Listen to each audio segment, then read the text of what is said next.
জয় রাধে, জয় রাধেশ্যাম। পরমার্থের সন্ধান চ্যানেলে আপনাদের সকলে স্বাগতম। বন্দেহং শ্রীগুরু শ্রীযুত পদকমলং শ্রীগুরুর্নং বৈষ্ণবস্যং শ্রীরূপং সাগ্রজাতং সহগণ রঘুনাথিতং তং সজীবম সাদ্বৈতং সাবধূতং পরিজন সহিতং শ্রীকৃষ্ণ চৈতন্য দেবং শ্রীরাধা কৃষ্ণ পাদনম সহগণ ললিতা শ্রী বিশাখান্বিতংশ্চ বৃন্দাবৈ তুলসী দেবায় প্রিয়ায় কেশবস্য কৃষ্ণ ভক্তি পদে দেবী সত্যবতৈ নমো নমঃ। জয় রাধে। আজকে আমরা শ্রীমদ্ ভাগবত থেকে কালী ও নাগের পূর্ব জন্মের বৃত্তান্ত আমরা শ্রবণ করব। শ্রী পরীক্ষিত মহারাজ শুকদেবের চরণে তিনি মিনতি জানিয়ে জিজ্ঞাসা করছেন যে, হে প্রভু, আমি কালী ও নাগের কথা আপনাকে জিজ্ঞাসা করব। কুরমতি পাপমতি কালী ও নাগ, সে এমন কি পুণ্য অর্জন করেছিলেন যে যোগীন্দ্র মনীন্দ্র অজ ভব যে চরণ লাভ করতে পারে না।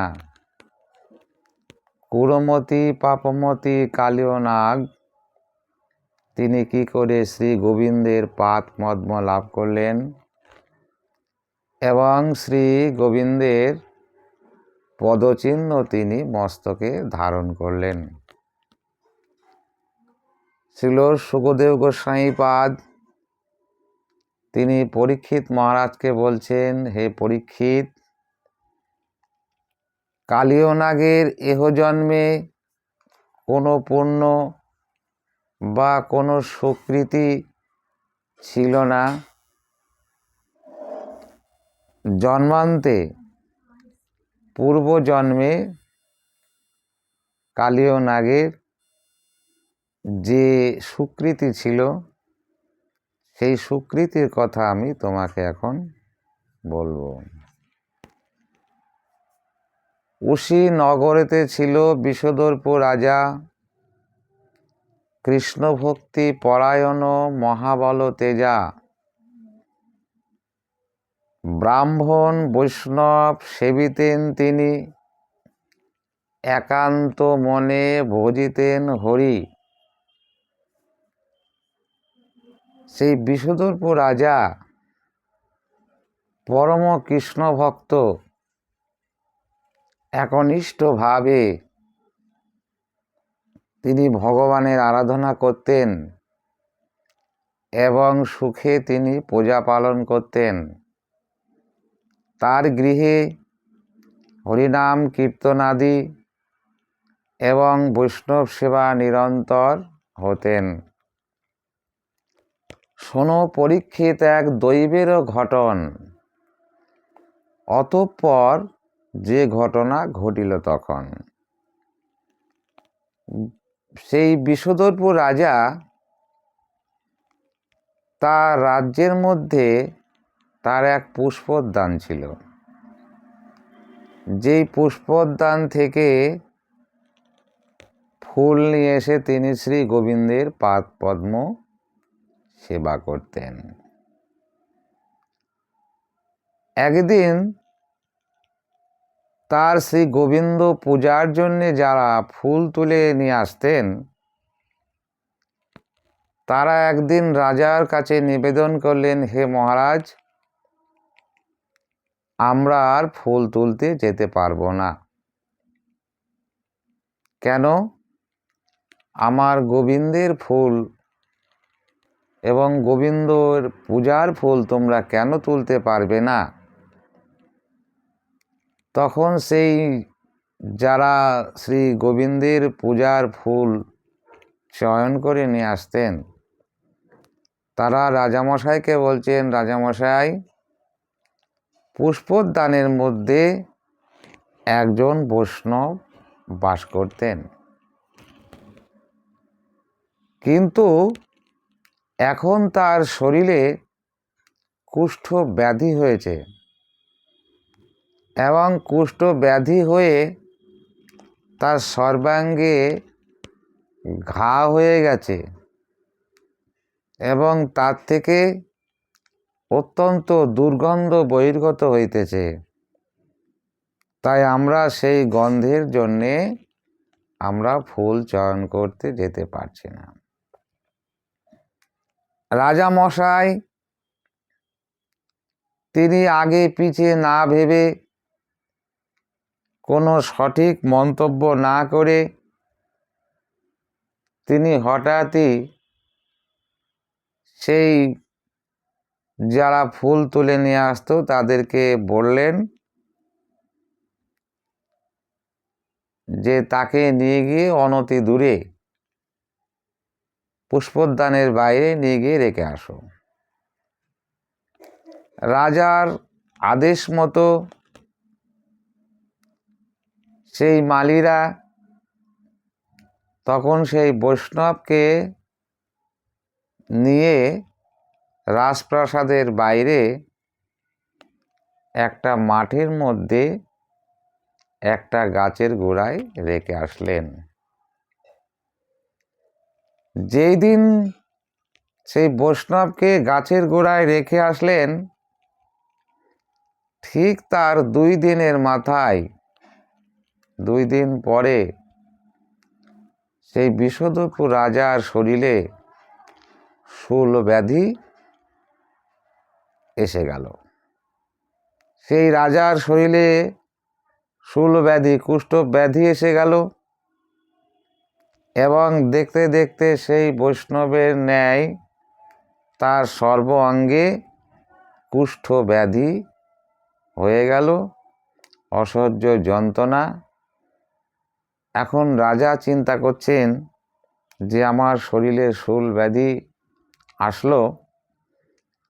মন্ত্রীকে বললেন, তোমরা যাও, বড় বড় ডাক্তার কবিরাজ নিয়ে এসো, যত তাড়াতাড়ি আমার এই শূল ব্যাধি সারাবার ব্যবস্থা করো। সমস্ত রাজ্যের ডাক্তার কবিরাজ সকলেই এসে রাজামশাইকে চিকিৎসা করতে লাগলেন, কিন্তু কোনো বৈদ্যের ঔষধে মহারাজের সেই শূলব্যাধি কাজ হচ্ছে না বা সারছে না। রাজ্যের সমস্ত ডাক্তার বৈদ্য আর একজনও বাদে নেই যে রাজামশাইকে চিকিৎসা করেনি। রাজামশাই বড় দুশ্চিন্তায় পড়ে গেলেন যে কি করে আমার এই শূলব্যাধি সারবে। মহা দুঃখিত রাজামশাই। হঠাৎ একদিন এক বৈদ্য আসলেন রাজামশাইয়ের বাড়িতে। সেই বৈদ্য এসে রাজামশাইকে বলল, রাজামশাই, আমি আপনার শূলব্যাধির চিকিৎসা করব। রাজামশাই বললেন, ঠিক আছে, তুমি যদি আমার ব্যাধি সারাতে পারো তাহলে আমি তোমাকে অনেক ধন সম্পদ দান করব। তখন সে বৈদ্য বললেন যে আমি ওষুধ তৈরি করব, সেই ওষুধের যে সাজ সরঞ্জাম সেটা আপনাকে জোগাড় করে দিতে হবে। তো মহারাজ বললেন, বলুন ওষুধ তৈরি করতে আপনার কোন জিনিসের প্রয়োজন? তখন সেই বৈদ্য বললেন যে রাজহংসের রক্ত মাংস ওষুধ তৈরি করতে লাগবে। রাজহংসের রক্ত এবং মাংস লাগবে। তো রাজামশাই বললেন যে রাজহংস পাবো কোথায়? বৌদ্ধ বললেন ব্রহ্ম সরোবরে তুমি রাজহংস পাবে।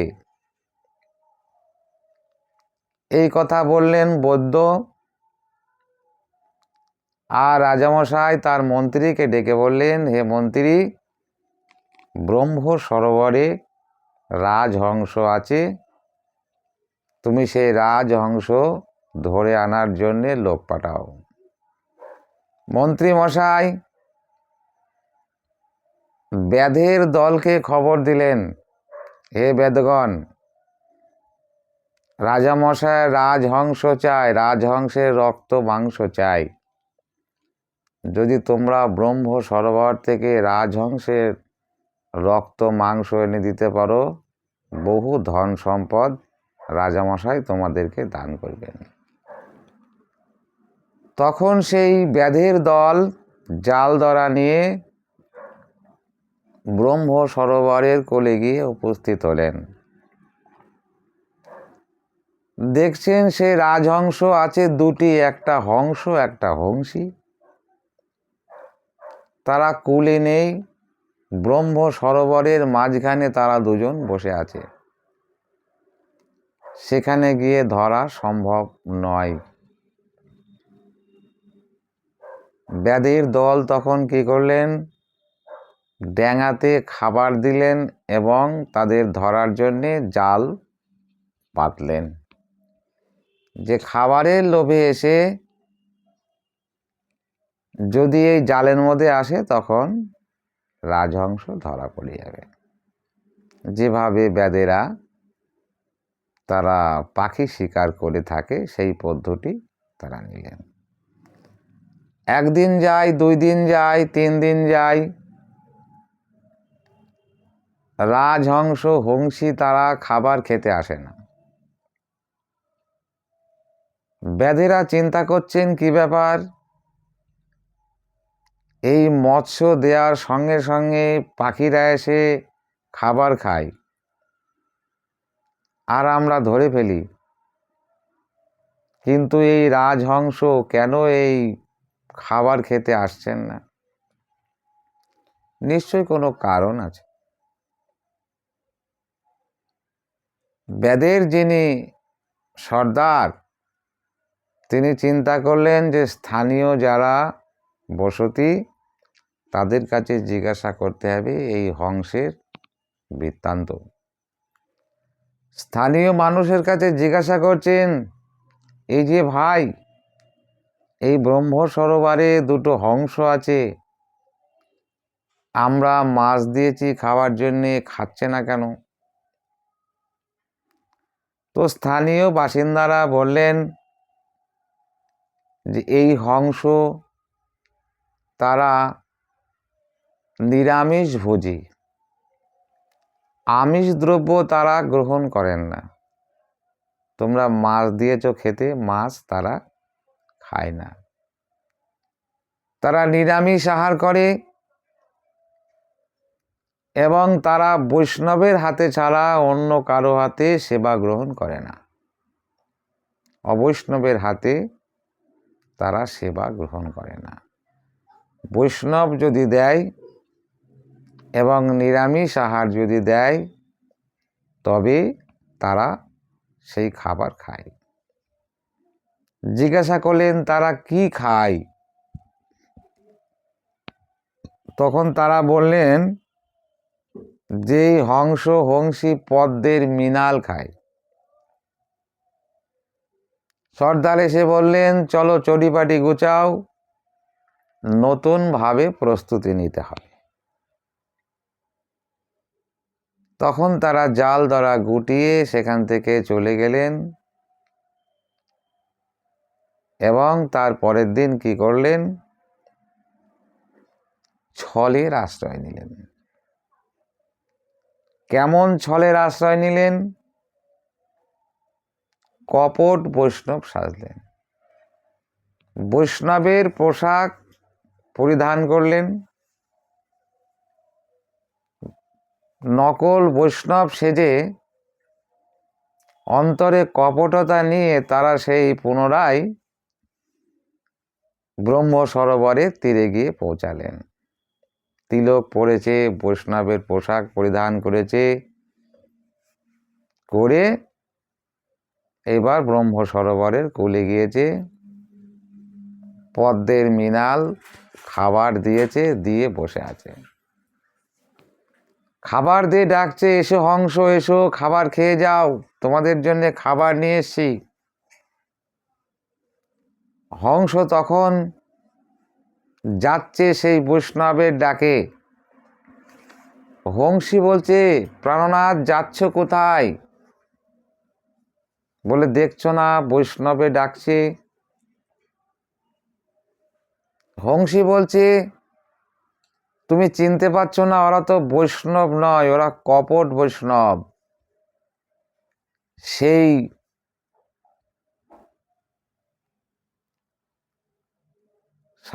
যারা সাঁওতাল বেদ, তারা আগের দিন এসেছিল, কিন্তু আমরা তাদের সেই আমিষ দ্রব্য খেতে যায়নি দেখে তারা ছল করেছে।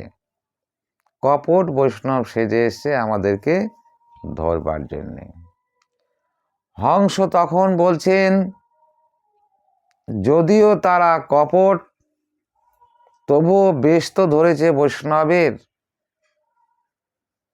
এখন আমি যদি না যাই, সেই বৈষ্ণবকে অবহেলা করার দরুন যদি আমরা গোবিন্দকে হারাই, অতএব দুদিনের জীবন, নশ্বর দেহ, একদিন একদিন মৃত্যু তো অনিবার্য হবেই। প্রাণ যাই যাবে, তথাপিও বৈষ্ণব ডাকছে, সেই বৈষ্ণবের ডাকে আমি যাব এবং তাদের খাবার খাবো। প্রাণের মায়া ত্যাগ করে হংসী সেখানে থাকলেন। হংস চলে আসলেন কূলে।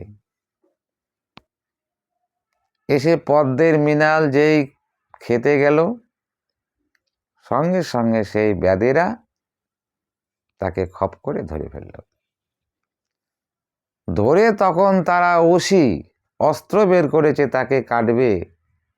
হংস বলে, আরে ভাই দাঁড়াও দাঁড়াও, কোনো কথা নেই, বার্তা নেই, আমাকে প্রাণে মারতে আসছো, কি ব্যাপার, তোমরা কি জন্যে আমাকে প্রাণে মারছো? বলে, আমাদের মহারাজের শূলব্যাধি হয়েছে, তোমার রক্ত মাংস চাই ওষুধ তৈরি করতে। বলে, মহারাজ হংস চেয়েছে, হংসের রক্ত মাংস চেয়েছে, বলে তো নি যে প্রাণে মেরে নিয়ে আসতে। তাহলে জ্যান্ত অবস্থায় যদি মহারাজের কাছে নিয়ে যাও, তাহলে বেশি আরো তোমাদের পয়সা দেবে। তোমাদের দরকার অর্থ, মহারাজের দরকার হংস। ব্যাদ চিন্তা করলেন, এটাও ভালো যুক্তি। হংস চিন্তা করলেন, মহারাজের কাছ পর্যন্ত তো আগে পৌঁছায়, তারপরে দেখা যাবে। ধরে নিয়ে গেলেন, হংসটাকে নিয়ে গিয়ে মহারাজের কাছে সমর্পণ করলেন। বহু ধন দিয়ে তখন সেই ব্যাদদের বিদায় করলেন। এইবার মহারাজ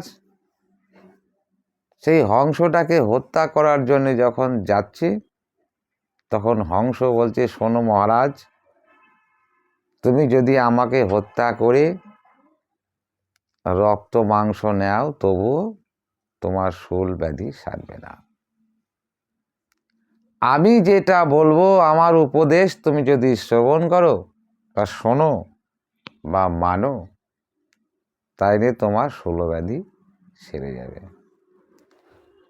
মহারাজ চিন্তা করলেন, হংসকে হত্যা করাটা আমার সব থেকে বড় প্রয়োজন নয়, আমার প্রয়োজন আমার শূল ব্যাধি সারানোর। হংসকে বললেন যে, বলেন হংস মহারাজ, কি করলে আমার শূল ব্যাধি সারবে? হংস বলল,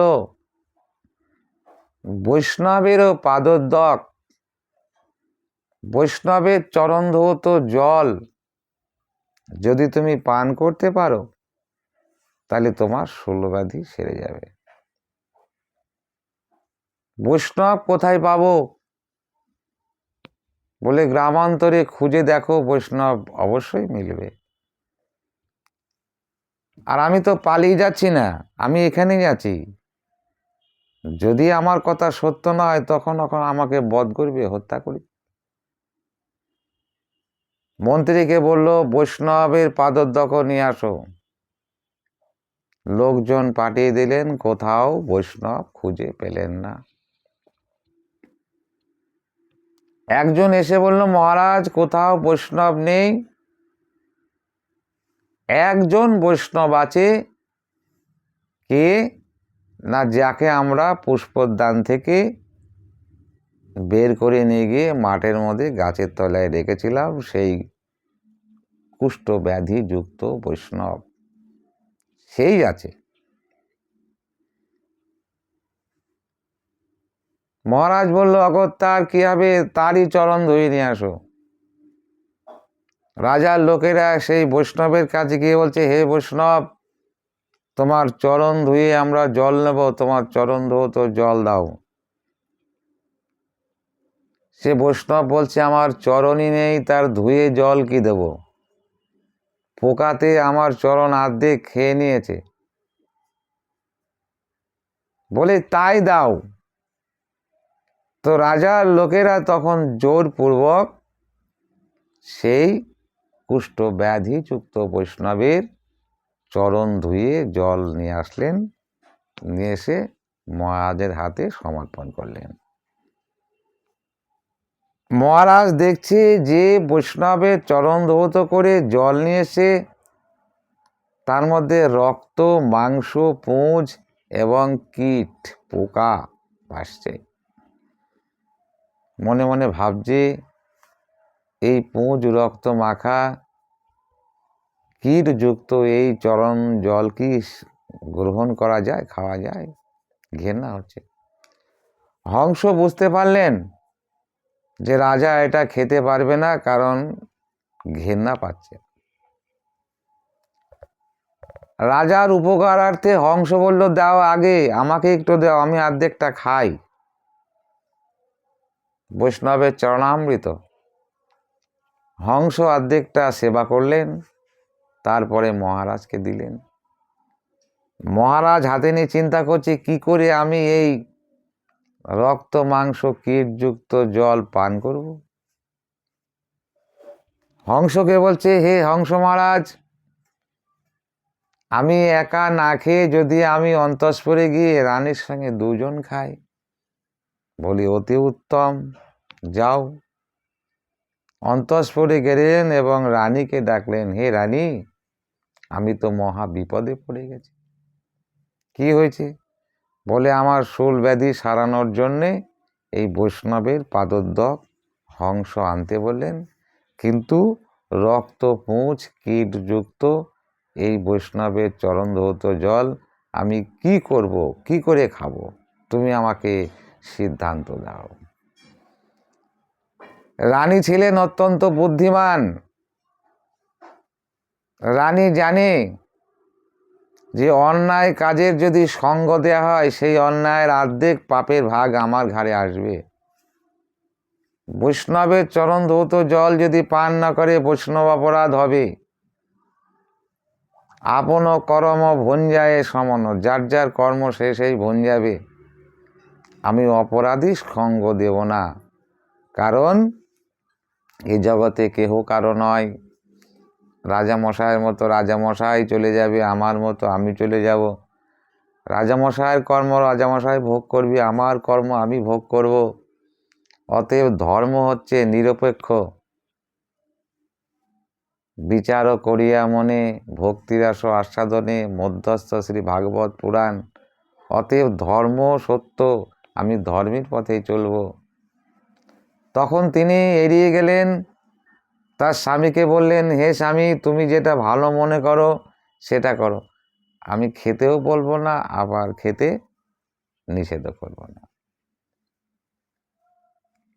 রানী এড়িয়ে গেলেন। রাজামশাই তখন বলছে, সেবা করাও যায় এবং মস্তকে ছিটানোও তাই। এই বলে সঙ্গে সঙ্গে সেই চরণামৃত নিয়ে যখন মস্তকে ছিটালেন, মস্তকের ওপরে দিলেন, সঙ্গে সঙ্গে সেই রাজার শূলব্যাধি নষ্ট হয়ে গেল, ছেড়ে গেল। শূলব্যাধি ভালো হয়ে, জ্বালা যন্ত্রণা সব নিষ্কৃত হয়ে গিয়ে আগের মতো সুস্থ সবল দেহ লাভ হলো। রাজামশাই বুঝতে পারলেন, আমি বঞ্চিত হলাম। জলের মধ্যে দেখছে পোকাও নেই, রক্ত নেই, পুঁজও নেই, কিচ্ছু নেই। হে রানী, আমি গোবিন্দের চরণে এবং বৈষ্ণব চরণে অপরাধী হয়ে গেলাম। মস্তকে ছিটাইলাম তাই আমার এমন হলো, যদি স্বাদ খাইতো তাহলে কি হইত। হংসের কাছে গেলেন নত মস্তকে। হংস বুঝতে পারলেন যে সে খায়নি। হংস জিজ্ঞাসা করলো, খেয়েছো? বলে, না প্রভু, মস্তকে ছিটিয়েছি। বলে, তুমি বৈষ্ণব পাদেরদকের অপমান করলে এবং তুমি ছলের আশ্রয় নিলে। আমি তোমাকে অভিশাপ দিলাম, এই বৈষ্ণবের পাদোদ্দককে অপমান করার ফলে, বৈষ্ণব অপরাধের ফলে তোমার কুরমতি পাপজনী লাভ হবে, সর্পকুলে তোমার জন্ম হবে। হে প্রভু, আমি অপরাধ করেছি, তাহলে আমার উদ্ধারের কি হবে, আমার মুক্তির উপায় কি হবে? তখন হংস বললেন যে সর্পকুলে জন্ম হবে ঠিকই, কিন্তু বৈষ্ণবের পাদোদ্দকও তোমার মস্তক পরি যেহেতু তুমি ধারণ করেছ, সেই বৈষ্ণবের পাদোদ্দকের স্বীকৃতির ফলে তোমার গোবিন্দ পাদ পদ্ম লাভ হবে, যা যোগীন্দ্র মনীন্দ্র অজ ভব বহুকাল সাধনা করেও যে গোবিন্দের পাদ পদ্ম লাভ করতে পারে না, তোমার সেটা লাভ হবে। সুখদেব গোস্বামীপাদ বললেন, হে পরীক্ষিত, এ জন্মে তার কোনো স্বীকৃতি নেই বা পুণ্য নেই, কিন্তু বৈষ্ণবের পাদোদ্দক ও মস্তকে ধারণ করার ফলে আজকে কুরমতি পাপমতি সেই কালীয় নাগ বৈষ্ণবের পাদোদ্দক ও মস্তক ধারণ করার স্বীকৃতিতে আজকে শ্রী গোবিন্দের পাদ পদ্ম তিনি মস্তকে লাভ করতে পারলেন এবং শ্রী গোবিন্দের পদচিহ্ন তার মস্তকে তিনি ধারণ করলেন। তাহলে আমরা শ্রীমদ্ ভাগবত থেকে কালীয় নাগের পূর্বজন্মের বৃত্তান্ত জানতে পারলাম যে বৈষ্ণবের পাদোদ্দকের মহিমা এবং বৈষ্ণব অপরাধের যে ফল। জয় রাধে, জয় শ্যামসুন্দর। আমরা এখানেই শ্রীমদ্ ভাগবতের কথা বিশ্রাম দিচ্ছি। জয় জয় শ্রী রাধে, জয় রাধেশ্যাম।